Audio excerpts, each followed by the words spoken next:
y que, como siempre, lo que dice llega de una manera muy entendedora, muy fácil, que además nos llega mucho al corazón y que a él le molesta un poco que hablemos de estas cosas, pero es normal, porque a todos nos pasa cuando dicen algo de nosotros, pero que es verdad, o sea, que el día que lo podemos decir, lo decimos, ¿no?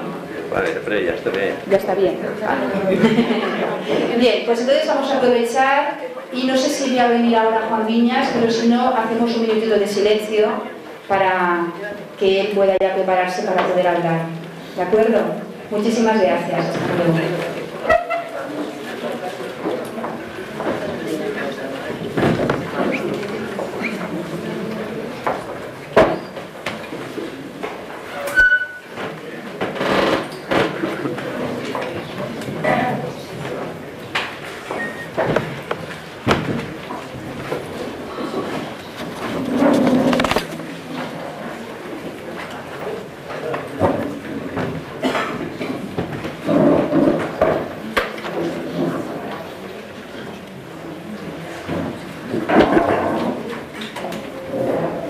Buenas tardes a todos. Es muy comprometido el trabajo que vamos a realizar, puesto que antes que yo han pasado otros oradores y han dejado en la sala conocimientos que son lo suficientemente esclarecedores como para que la charla de esa tarde, pues bueno, sea entretenida posiblemente. Antes de empezar esta charla, me gustaría decir que se han lanzado ideas, pensamientos y conocimientos que parecen repetitivos los unos a los otros, pero en realidad el enfoque de cada orador ha sido lo suficientemente amplio y orientador en el sentido que él ha expuesto su pensamiento tal y como él lo entiende, tal como él lo siente, y así nos lo transmite.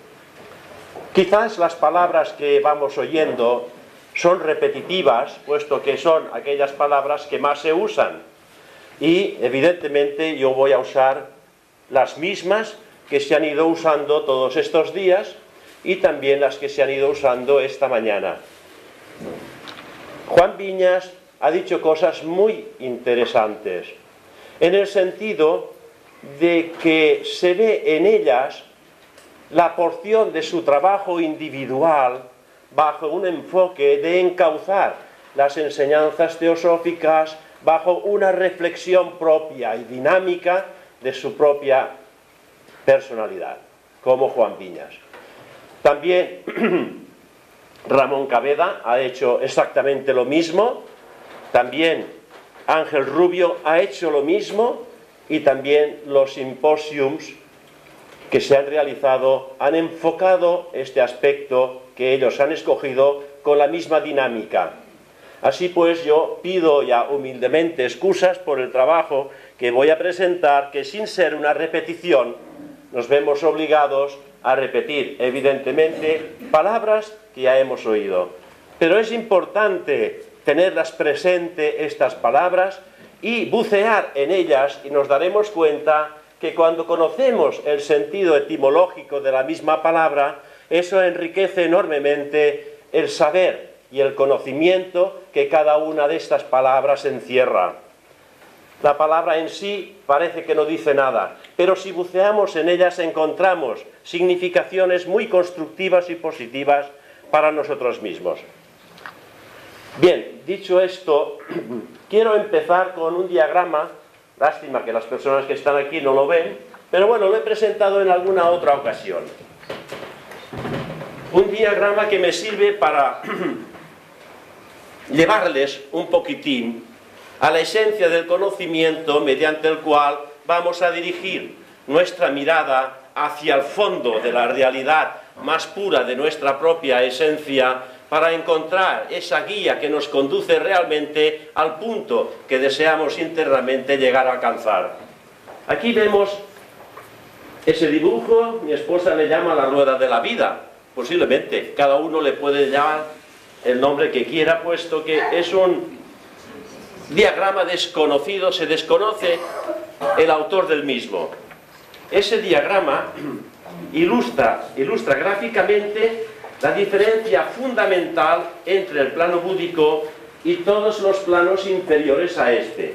Como pueden ver ustedes, hay una flecha que sube separada la una de las otras, y vemos que en la parte inferior de la flecha de cada una de ellas, señalo la parte baja porque arriba no se ve, no se aprecia, en la parte baja vemos una puntita negra.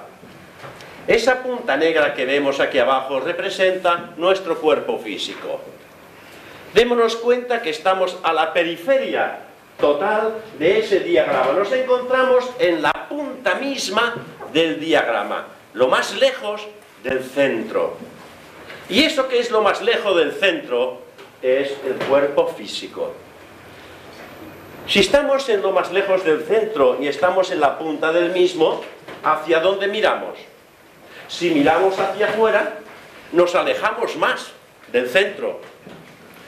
Y tenemos nosotros la tendencia a mirar siempre hacia afuera. Entonces, si miramos hacia afuera, nos alejamos de nuestra propia realidad. ¿Qué es lo que hay que hacer? ¿Qué es lo que dice la teosofía sobre este particular?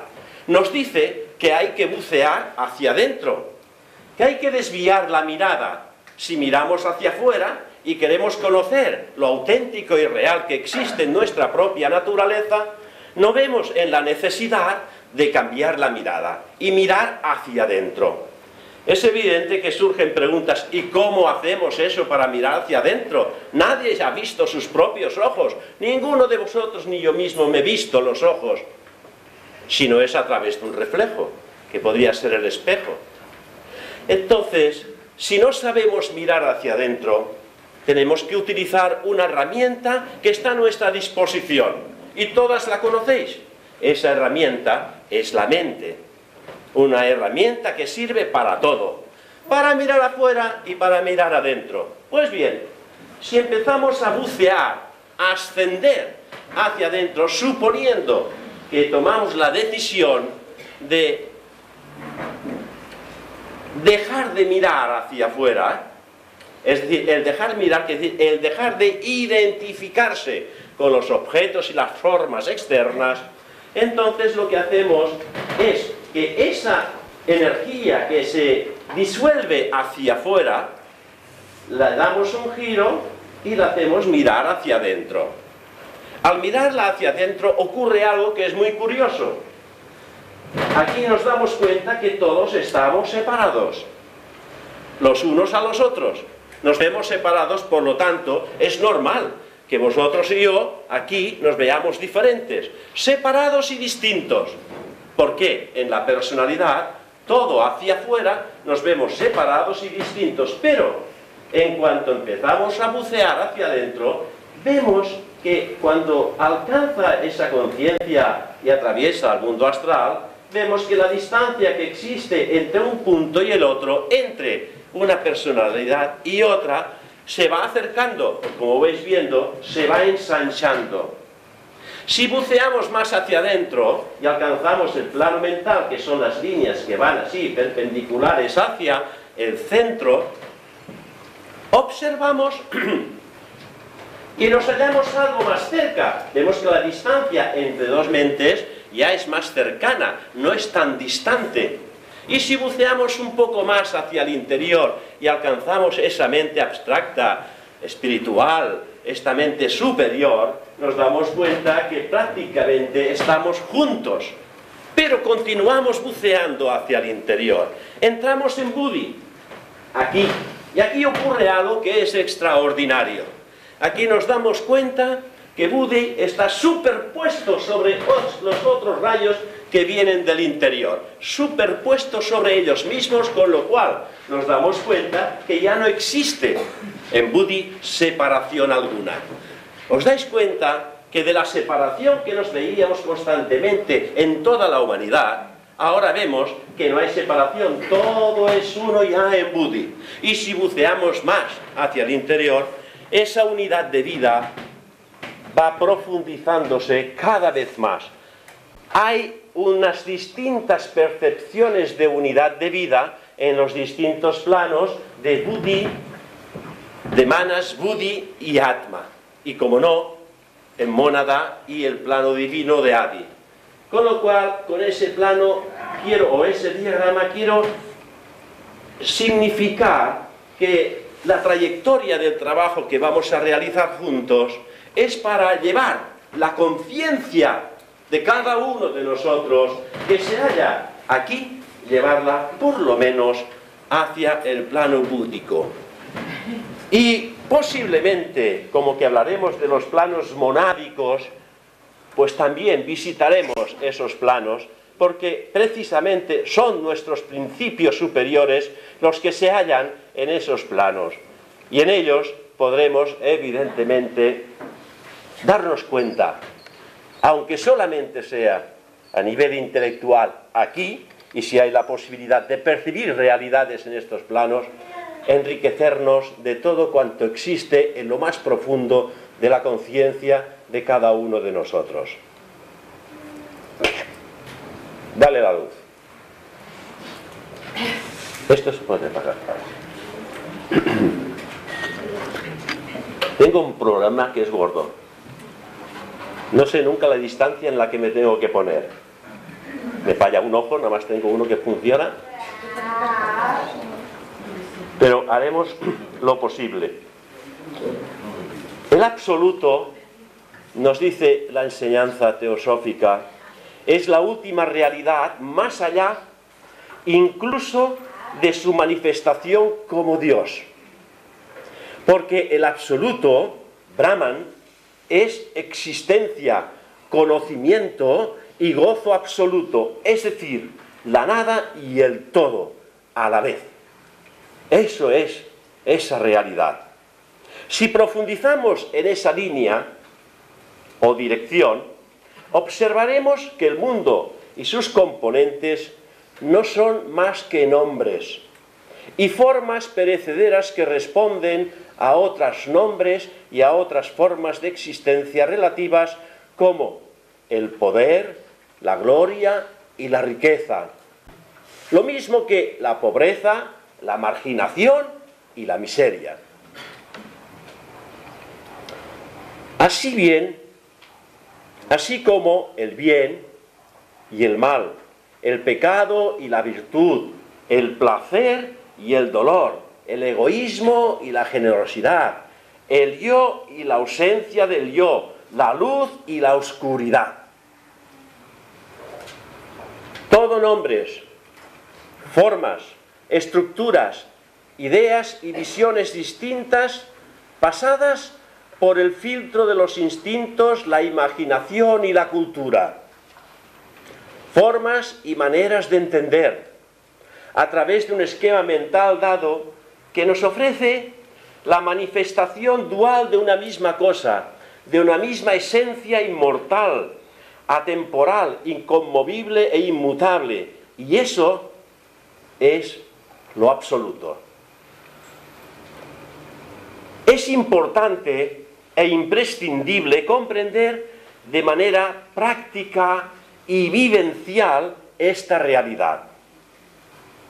Para ello, la meditación ayuda, el destino ayuda, el contacto con el mundo ayuda, el pensamiento ayuda, pero solo la experiencia personal, tangible y vivida hasta la saciedad, es capaz de permitir, de ver y comprender la identidad de uno mismo, de todos los seres y de todas las cosas con el absoluto. Cuando la teosofía afirma que todos vosotros y yo mismo somos dioses, no se refiere a un Dios personal. Hace referencia a la unidad de vida impersonal que mora en lo más profundo de nuestra propia mónada o ser real. Veamos un ejemplo material que nos clarifique en lo posible esta afirmación. En una joyería vemos expuestas hermosas y preciosas joyas de oro, todas ellas diferentes, con personalidad propia y un común denominador, el oro. El joyero decide fundirlas todas en un crisol, unificándolas en un lingote de oro, de donde volverán a surgir nuevamente nuevas y bellas joyas. Lo auténtico, lo real del Atman o Brahman surge en todas las formas, incluyendo las del ser humano, que experimentan sus propias y distintas experiencias, volviendo al final de cada vida a la fuente de energía que nos engloba a todos, la vida una. Realmente somos la conciencia del yo o la mónada en lo más íntimo.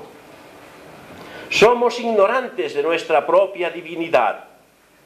Cada uno de nosotros, más allá de la mente, somos el conocimiento de sí mismo o del yo soy. Esta es la realidad de todo aquello que buscamos. Si queremos adorar algo, ¿por qué no? Seamos devotos exclusivamente del ser o el yo superior. Cuando así lo hagamos, todo lo demás se desvanecerá. Y nos daremos cuenta que todo cuanto nos envuelve ha dejado de tener importancia. Por esta vía nos damos cuenta de que el listón de la conciencia posiblemente algún día pueda colocarse en el plano monádico. Es posible que se piense que este momento está tan lejos de nuestras posibilidades que no merece la pena intentarlo. Pero como estudiantes plenamente identificados de las enseñanzas teosóficas, estoy seguro de que habéis descubierto en vosotros que mora la semilla de la sensación de ser. Esforcémonos en ello y seamos aquí y ahora lo que somos realmente en los planos internos. Una vez logrado, esa actual sensación de ser será trascendida.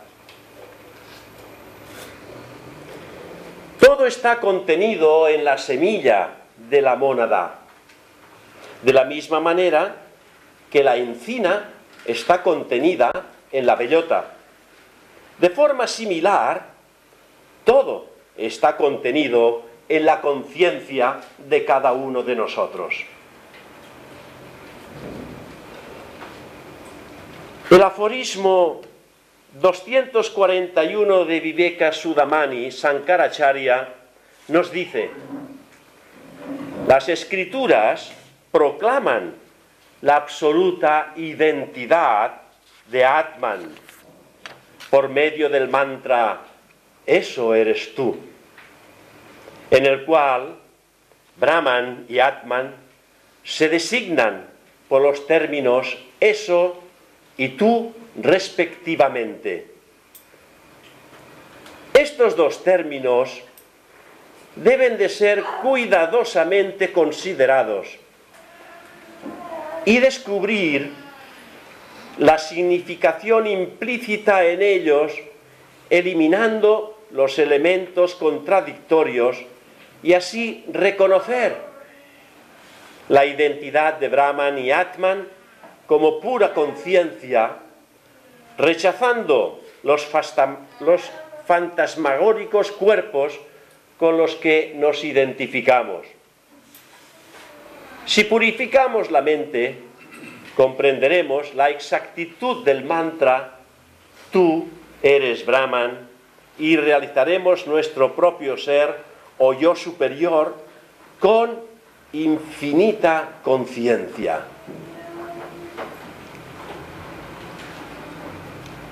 Todas las modificaciones de la arcilla, tales como jarras, cántaros, ollas o etcétera, que la mente acepta como reales en su forma, no son más que arcilla.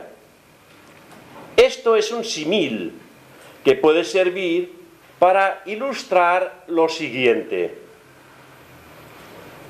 Todo este universo que procede del absoluto, la única realidad, es sólo lo absoluto y ninguna otra cosa.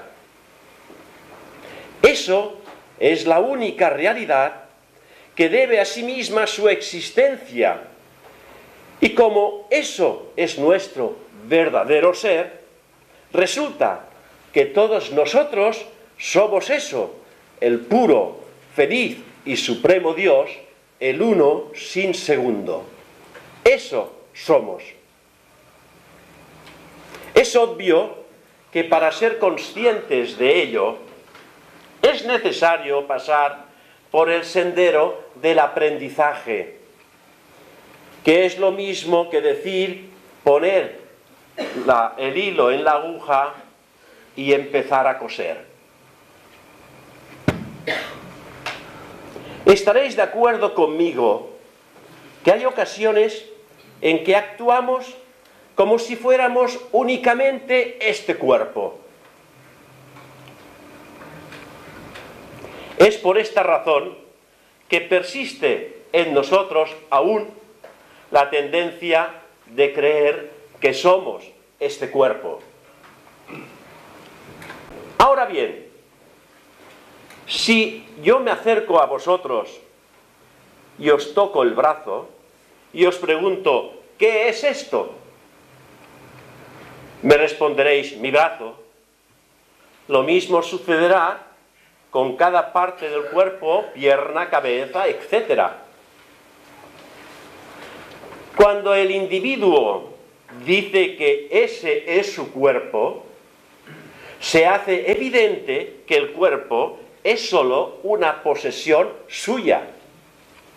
Siendo así, ¿puede este individuo ser el cuerpo si a éste lo utiliza como una herramienta de trabajo? Deberemos admitir que no somos el cuerpo, sino que éste es sólo un instrumento a nuestra disposición. Este razonamiento sirve igual para la mente. ¿Qué aprendemos de todo esto? Que no sabemos todavía quiénes somos. Esta es la realidad.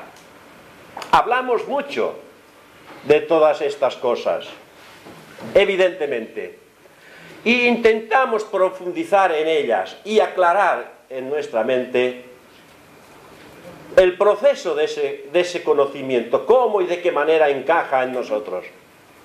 Y finalmente nos damos cuenta que no conocemos quiénes somos en realidad. Y no obstante, en teosofía se repite constantemente aquella frase que nuestro querido hermano Saturnino Torra repetía constantemente: hombre, conócete a ti mismo. Conocerás a los dioses y al universo entero. Para llegar a ese conocimiento de esa realidad deberemos alcanzar, como antes he dicho, ese nivel monádico. En un principio, es muy posible que algunos de vosotros, en ocasiones esporádicas de vuestra vida, ciertos destellos de esa luz búdica, de este estado de conciencia crístico, del cual hemos sacado una enseñanza primordial en las palabras de Juan Viñas, cuando nos ha dicho que ese estado crístico podemos encontrarlo y sentirlo, y vivirlo y percibirlo, tanto en Manas como en Buddhi como en Atman.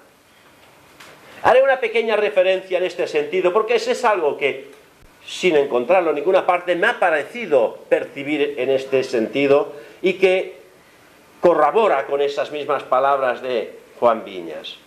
Más adelante.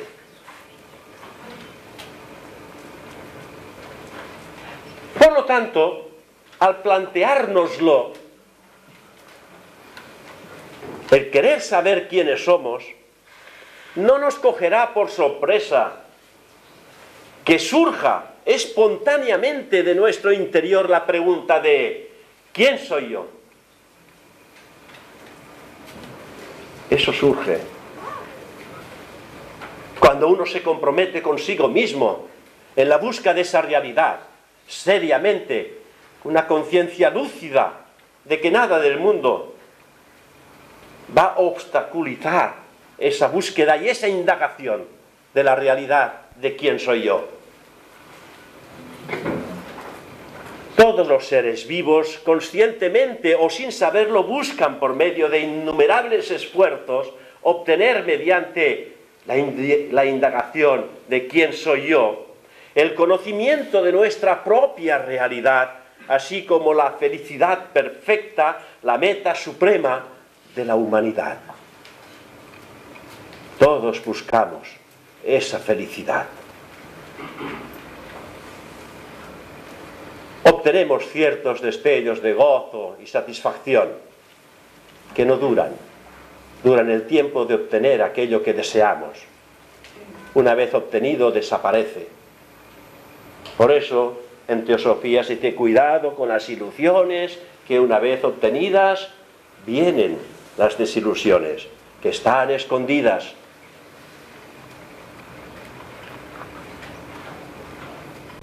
La única causa de todas las miserias es el error que se comete al identificarnos con las envolturas de la personalidad, cuando en realidad somos siempre somos esa existencia, conciencia y bienaventuranza que todos conocemos como Sat Chit Ananda. Si decimos que una cosa existe, esa existencia debe de ir unida a la conciencia. Es decir, ella misma debe conocer su propia existencia. No debe necesitar la evidencia o la ayuda de ninguna otra cosa para conocer y probar que existe. ¿Por qué? La existencia y el conocimiento de ella no son dos cosas diferentes.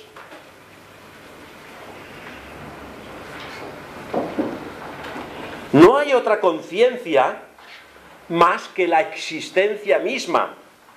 La existencia es, por lo tanto, conciencia. Así, la deducción es que la conciencia sin la existencia no es conciencia en absoluto. Asimismo, la existencia sin conciencia no es existencia. Esto parece un juego de palabras. Pero si vosotros lo analizáis, os daréis cuenta que no existe la una sin la otra. Las dos son indispensables.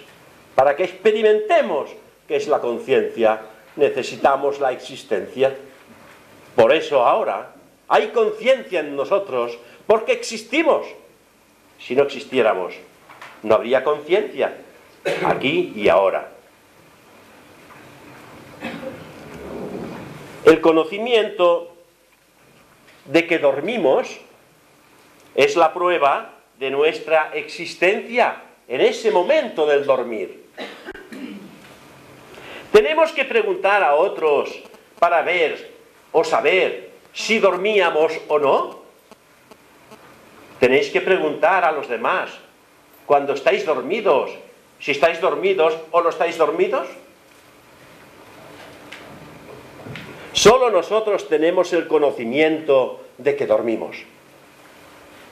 ¿No es este preciso conocimiento la prueba de que existimos en ese sueño profundo? Hay que hacer, evidentemente, ciertas comprobaciones en esto que acabo de decir. Comprobaciones que podemos hacer por nosotros mismos todas las mañanas. ¿Cuándo? Cuando nos despertamos. Permitidme unas reflexiones sobre este particular. Por las mañanas, después del descanso nocturno, nos despertamos y cuando eso sucede, el mundo aparece de pronto. ¿De dónde surge este mundo fenoménico? Pues antes de despertarnos, todos somos inconscientes de que el mundo exista. Los sabios sobre este particular nos dicen: antes de que algo pueda venir a la existencia, tiene que haber alguien que lo perciba. Toda aparición y desaparición presupone un cambio en relación a un fondo que no cambia. Eso que no cambia es lo real. ¿Podemos existir sin conocer o sin experimentar? Al despertar, ¿acaso no percibimos la sensación de yo soy? ¿Acaso ese no es el primer pensamiento? El pensamiento del yo soy, ahora y aquí. Y después se suceden un sinfín de pensamientos, de ese principio pensamiento del yo soy.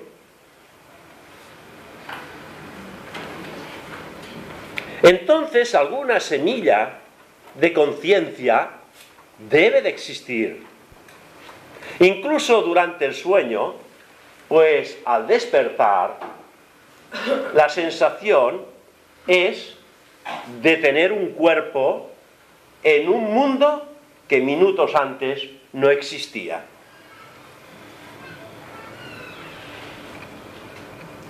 Parece que eso no tenga importancia, porque eso ocurre todos los días al despertar.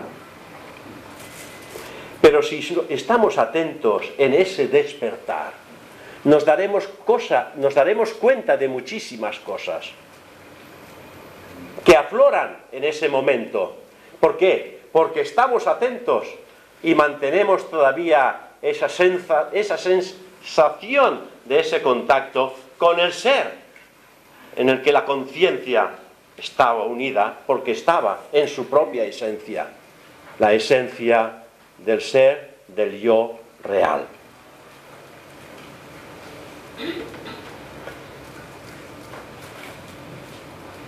En ocasiones nos preguntamos: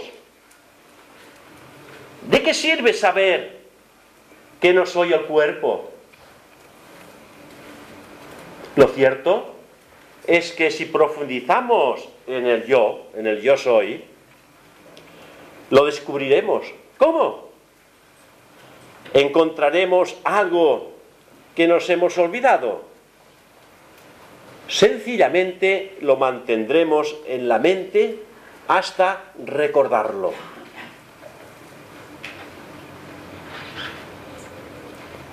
El sentido de ser, de yo soy, es el primero que surge.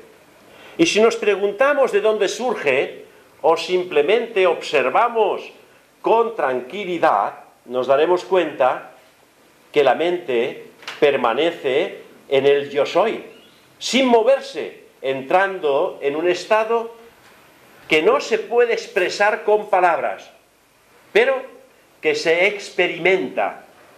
Lo único que debemos de hacer es intentarlo una y otra vez.